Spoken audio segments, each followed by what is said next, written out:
جب دوست اداس ہو تو اس کو نصیحت نہیں کرتے بلکہ خاموشی سے اس کو سن لیتے ہیں تاکہ اس کا دل ہلکا ہو جائے۔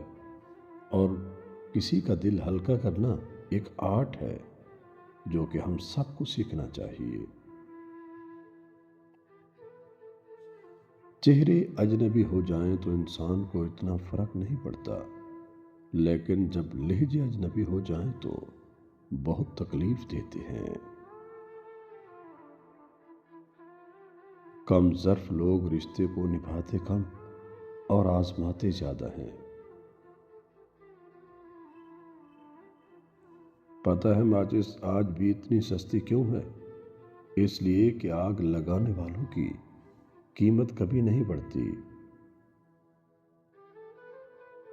وفاداری بہت قیمتی صفت ہے، سستے لوگوں سے اس کی امید نہ رکھیے۔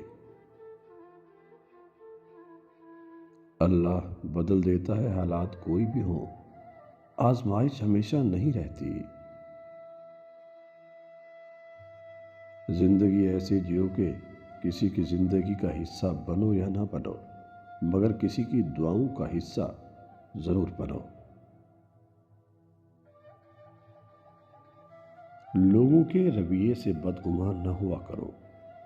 اگر وہ برا کرتے ہیں یا سوچتے ہیں تو ان کی آگاہی میں کمی ہے، تم ان کے لیے دعا کر دیا کرو۔ یہی بہترین راستہ ہے جو تمہارے رب نے تمہیں سکھایا ہے۔